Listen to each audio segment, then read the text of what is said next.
final flaming hours for Japan. The powerful American Third Fleet steams into Nipponese water. Ever-mounting air attacks smash Tokyo war plants, installations at the Yokosuka Naval Base, and other vital targets. Vice Admiral William F. Halsey, whose very name means disaster to the Japs, leads his carriers within range of enemy suicide planes, confident that Navy marksmanship will smash their attacks.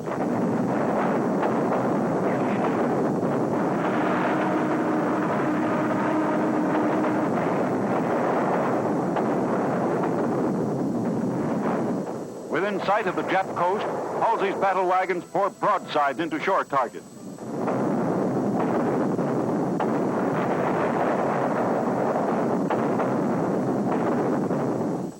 Potsdam, Germany.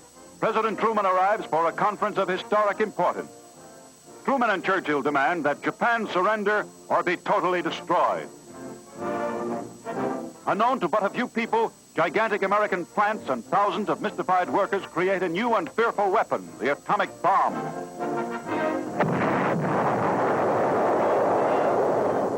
From 6 miles away, this is the terrifying effect of one small bomb. Just 2 are dropped upon Japan, and 2 great cities are wiped out.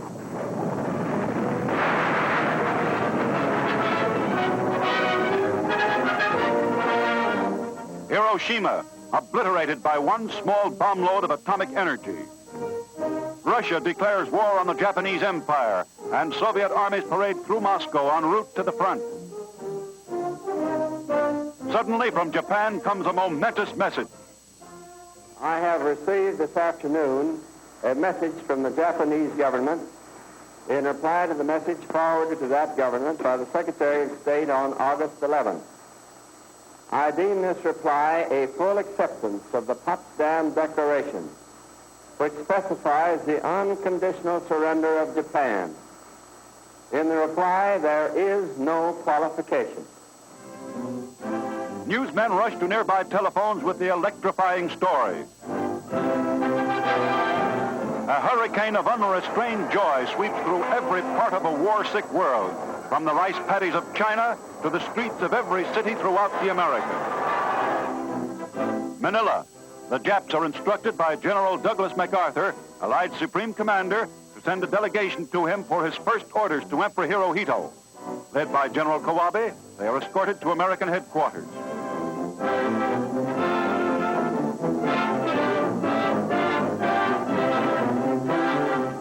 The meeting takes place in the battered Manila City Hall, where General Kawabe presents his credentials to Lieutenant General Richard K. Sutherland, MacArthur's Chief of Staff. The cautious program for the occupation of Japan begins, with Admiral Halsey's vast Third Fleet of 400 ships moving into waters close to Tokyo and ready for any treachery. The Admiral keeps men and ships alert.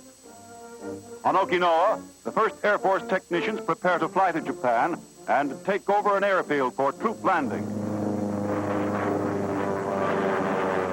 On Atsugi Airfield, 18 miles south of Tokyo, troops of the 11th Airborne Division begin to fly in from Okinawa and Iwo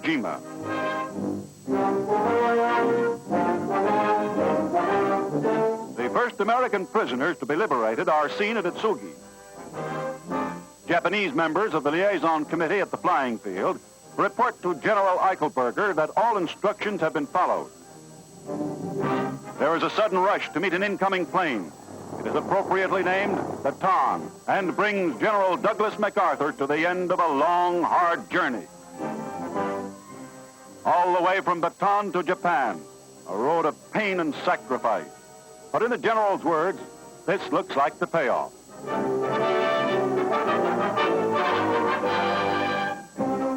Meanwhile, the Allied Armada moves into the entrance to Tokyo Bay, and Admiral Halsey boards the battleship South Dakota, flagship of Admiral Nimitz, to greet the Commander-in-Chief of the Pacific Fleet.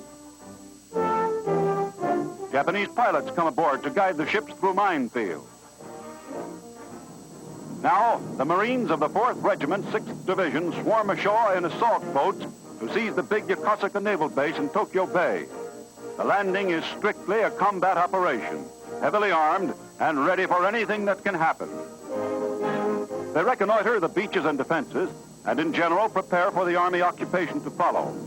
The entire landing plan is predicated on complete distrust of the Japs and organized progressively to make any possible resistance hopeless.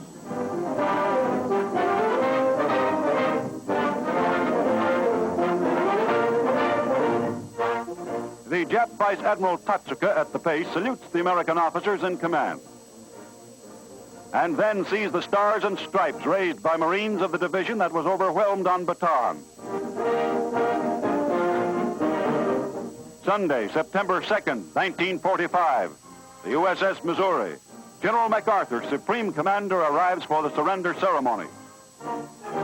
He is followed by the Japanese delegation, headed by Foreign Minister Mamoru Shigemitsu, with General Umezu, Chief of the Imperial General Staff, and 9 other representatives of a vanquished people.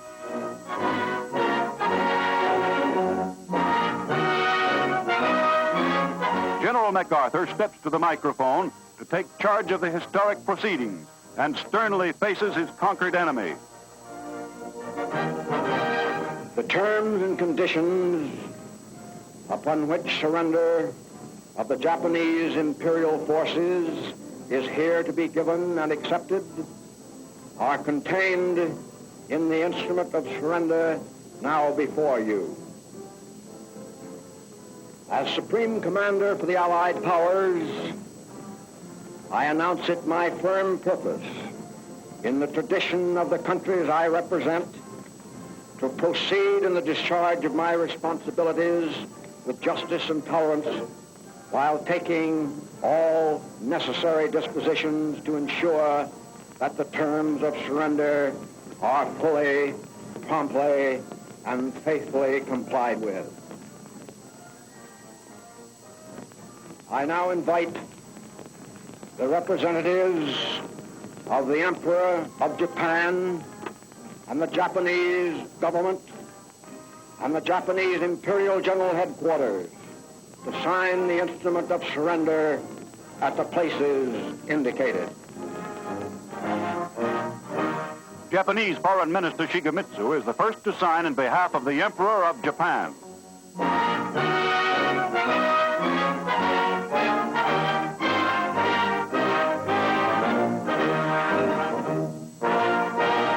General Umezu, Chief of the Imperial General Staff, signs for Japan's armed forces. The Supreme Commander for the Allied Powers will now sign on behalf of all the nations at war with Japan. Will General Wainwright and General Percival step forward and accompany me while I sign? General MacArthur signs the historic document in behalf of all the Allied nations. He presents the first pen to General Jonathan Wainwright, hero of Bataan. The second goes to Britain's Lieutenant General A.E. Percival, who surrendered to the Japs at Singapore. Admiral Nimitz is the next to affix his signature in behalf of the United States.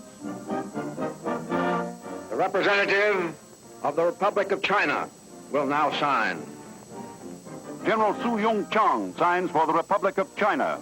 Representative of the United Kingdom will now sign. Britain's Admiral Sir Bruce Fraser signs for the United Kingdom, followed by the Russian, Australian, Canadian, French, Dutch, and New Zealand representatives. Let us pray that peace be now restored to the world and that God will preserve it always. These proceedings are closed.